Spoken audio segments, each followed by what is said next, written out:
नमस्कार, मैं रचना शर्मा चढ़ती कला टाइम टीवी देख रहे सभी दर्शकों का स्वागत करती हूं। आप देख रहे हैं हरियाणा न्यूज। समाचारों की शुरुआत से पहले एक नजर आज की मुख्य सुर्खियों पर।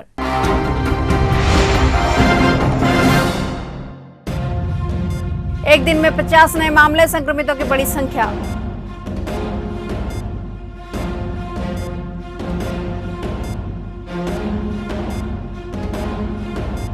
तेईस वर्षीय युवती की कर दी गई हत्या, मां बाप सहित 6 लोगों के खिलाफ मामला दर्ज।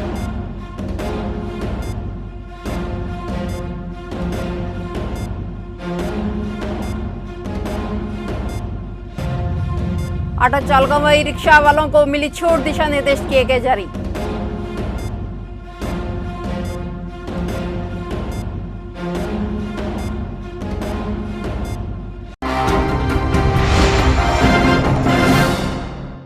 और अब समाचार विस्तार से। हरियाणा में वैश्विक महामारी का कहर थमने का नाम ही नहीं ले रहा। प्रदेश में संक्रमित मरीजों की संख्या 780 पहुंच गई है। वहीं वायरस से मरने वालों की संख्या 11 हो गई है। पिछले 24 घंटे में प्रदेश में कोरोना के 50 नए मामले सामने हैं। प्रदेश में इस समय मरीजों के 427 एक्टिव केस हैं। वहीं 342 लोगों ने महामारी को मात दे दी है। करनाल के कृषि विभाग के डिप्टी डायरेक्टर ने किसान बनकर बीज भंडार दुकानों का निरीक्षण किया। उन्हें लगातार शिकायतें मिल रही थी कि दुकानदार किसानों को महंगे दामों पर जीरी की बीज दे रहे हैं। कृषि विभाग की तरफ से निरीक्षण करने के बाद दुकानदारों में हड़कंप मच गया। वहीं कृषि विभाग के अधिकारी का कहना है कि जो दुकानदार बीज के दोगुने दाम लगाकर बेच रहे हैं, उनके ऊपर सख्त से सख्त कार्रवाई करके उनकी दुकान सील की जाएगी।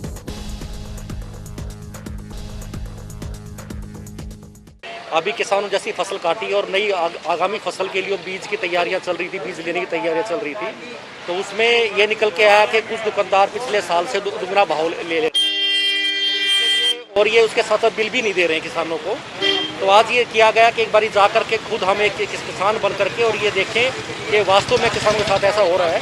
तो तकरीबन 90% दुकानों पे यहाँ सब्जी मंडी में ये पाया कि ना तो ये किसी को बिल दे रहे हैं, और इस लॉकडाउन का नाम ले करके कि भी 2 दुकानें बंद करनी है, हमारे पास बिल नहीं है, बाद में बिल देंगे आपको, ये सब चीज़ें करके 90 रुपये से लेके 120-130 रुपये तक ये उन बेच रहे थे। भवानीखेड़ा में बैंकों के बाहर जमा भीड़ के चलते सरेआम सोशल डिस्टेंसिंग के नियमों का उल्लंघन देखा गया। सोशल डिस्टेंसिंग के नियमों को लेकर स्थानीय नगर पालिका प्रशासन द्वारा गोल दायरे भी बनाए गए थे, लेकिन उनके बावजूद भी बैंकों के बाहर जमा भीड़ में नियमों की पालना करने की बजाय नियमों की अनदेखी देखी जा रही थी।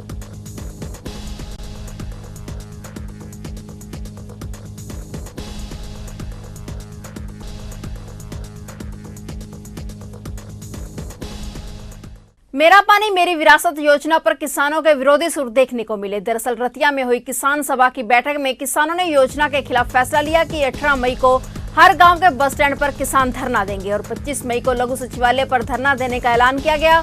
मनोहर सरकार द्वारा शुरू की गई इस योजना का किसान लगातार विरोध कर रहे हैं। योजना के विरोध में बड़ी संख्या में किसान एकत्रित हुए और सरकार विरोधी नारेबाजी करते हुए अपना विरोध दर्ज करवाया। ਇਹ ਟੁਕਲਕੀ ਫਰਮਾਨ ਇੱਕ ਜਿਹੜਾ ਸਾਡੇ ਜ਼ਿਮੀਂਦਾਰਾਂ ਤੇ ਥੋਪਿਆ ਗਿਆ ਗਾ, ਇਹ ਅਸੀਂ ਇਸ ਦਾ ਪੂਰਾ ਵਿਰੋਧ ਕਰਾਂਗੇ ਕਿਉਂਕਿ ਜਿਹੜੀ ਇਹਨਾਂ ਨੇ ਲਾਂਚ ਕੀਤੀ ਇਹ ਆਪਣੀ ਸਕੀਮ ਇਹ ਜ਼ਿਮੀਂਦਾਰਾਂ ਦੇ ਵਿਰੁੱਧ ਹੈ।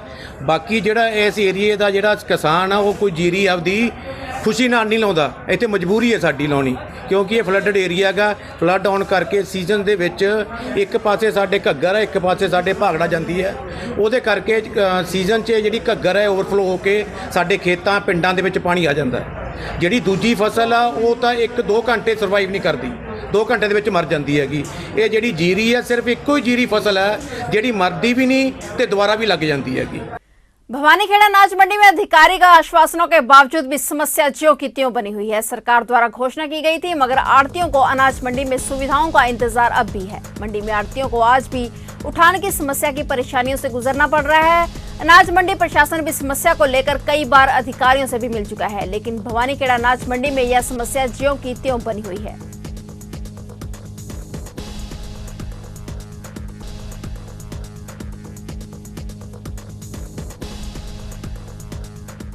समस्या मंडी में सबसे ज़्यादा उठान की समस्या है।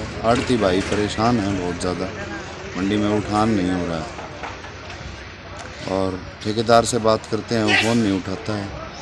यही समस्या सबसे ज़्यादा परेशान कर रही है।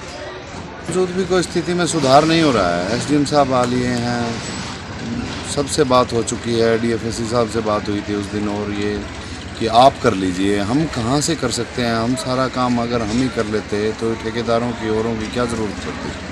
फरीदाबाद में लॉकडाउन के बाद से लोग एक दूसरे की खाने पीने और राशन से जरूरतमंद लोगों की मदद कर रहे हैं, तो वहीं समाज सेवा में लोगों के लिए मिसाल बन रहे हैं फरीदाबाद के रहने वाले शिवा, जो 50 दिनों से लगातार लोगों को खाने और राशन से मदद कर रहे हैं।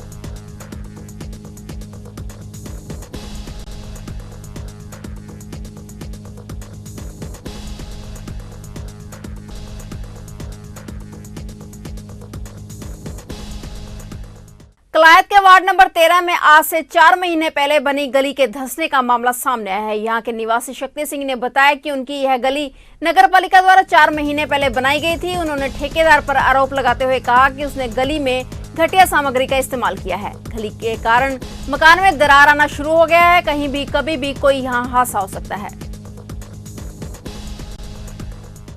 फरीदाबाद के सेक्टर 56 इलाके में लॉकडाउन के दौरान गरीब लोगों पर भारी मार पड़ी है। शॉर्ट सर्किट के चलते दर्जन भर झुग्गियों में आग लग गई। इससे झुग्गियों में रखा खाने पीने का सामान भी जलकर राख हो गया। झुग्गियों में रहने वाले लोगों के लिए झुग्गी ही एक ऐसा सहारा था जिसमें रहकर वह अपना गुजर बसर कर रहे थे, लेकिन अब ना तो सिर छिपाने के लिए झुग्गी बची है और ना ही खाने पीने का सामान।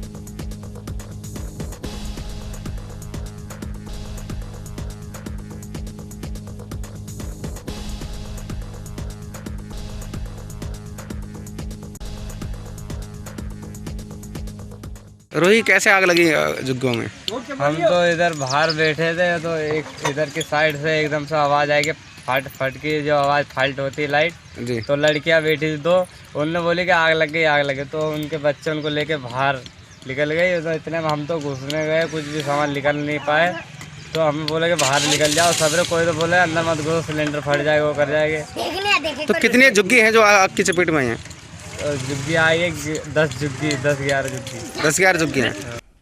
उकलाना शहर में ऑटो चालकों व ई रिक्शा चलाने वाले लोगों को जिला प्रशासन द्वारा लॉकडाउन के दौरान छूट दी गई है, लेकिन सोशल डिस्टेंसिंग के चलते कुछ दिशा निर्देश भी जारी किए गए हैं, जिसके तहत महज 2 सवारियों को लेकर यह लोग चल सकते हैं। हालांकि जिला प्रशासन के इस फैसले से ऑटो चालकों व ई रिक्शा चालकों ने कुछ राहत की सांस ली है, लेकिन उन्हें यह डर है कि परिवार का पेट पालें या फिर अपनी गाड़ी की किश्त पूरी करें। वहीं यूनियन के प्रधान ने ऑटो चालकों को आर्थिक सहायता देने की मांग की है।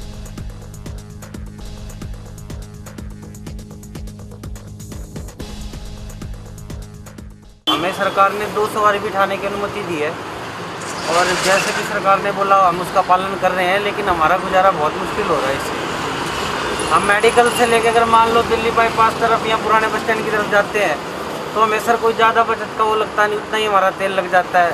लेकिन वही है, सरकार ने अगर बोला है तो हम करेंगे ही, ऐसा बिल्कुल सरकार के साथ है। लेकिन हमारा बहुत, हमने अपने ऑटो की किराए किस्त वगैरह किराया जिन्होंने भरना है, जिस तरह हमारी लोन पे है ये ऑटो, हमने वो भरना है, लोगों को किराया भरना होता है, उसमें सबको प्रॉब्लम आ रही है सर।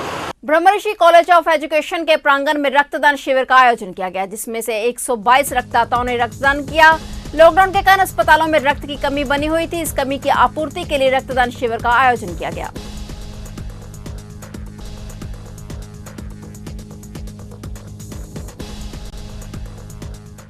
कालका की रहने वाली गर्भवती महिला ने स्वास्थ्य मंत्री अनिल विज, मुख्यमंत्री और उप मुख्यमंत्री सहित डीसी को शिकायत दी है कि वह इलाज के लिए एसडीएच कालका में गई थी और लेकिन यहां अल्ट्रासाउंड की सुविधा न होने के कारण डॉक्टर ने उसे प्राइवेट हॉस्पिटल में अल्ट्रासाउंड के लिए भेज दिया। गर्भवती महिला का कहना है कि सरकार की तरफ से उक्त हॉस्पिटल में निःशुल्क अल्ट्रासाउंड होते हैं, लेकिन उससे 3 बार हुए अल्ट्रासाउंड के रुपए वसूले गए हैं।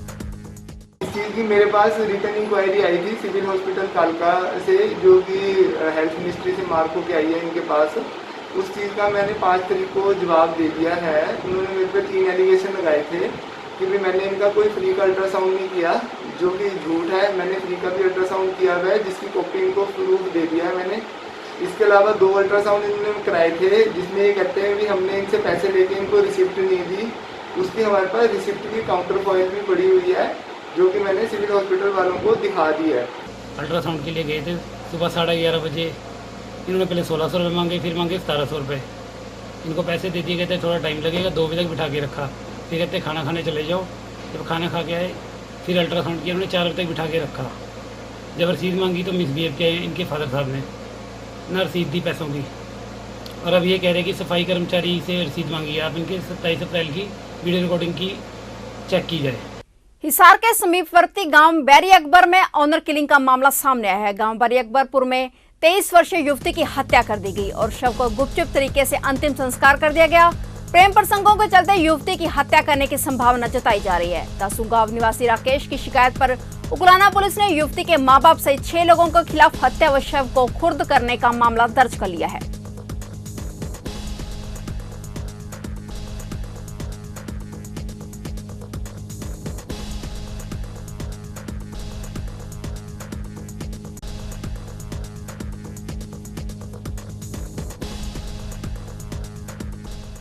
देखिए, शिकायतकर्ता ने अभियोग अंकित करवाया है कि उसके साथ में लिव इन रिलेशनशिप में लड़की रह रही थी।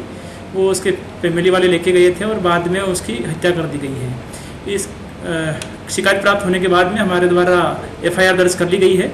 मामले में जांच जारी है। डीएसपी रैंक का अधिकारी है, वो इस मामले को देख रहे हैं। देखिए, हम शिकायतकर्ता के द्वारा जितने भी साक्ष्य हमारे को दिए गए हैं वो पुलिस ने अपने कब्जे में लिए हैं। पुलिस उनको बारीकी से देख रही है। आरोपियों से पूछताछ की जा रही है। हमारी सीन ऑफ क्राइम टीम ने भी और जांच अधिकारी ने भी मौके का मुआयना किया है। आसपास के लोगों से भी पूछताछ की है। मामले में साक्ष्यों के दौरान जो भी हम जिस भी निष्कर्ष पे पहुंचेंगे उसके अनुसार आगे की कार्रवाई की जाएगी। फिलहाल हरियाणा न्यूज में इतना ही। तब तक के लिए देखते रहिए चढ़ती कला टाइम टीवी और मुझे दीजिए इजाजत। धन्यवाद।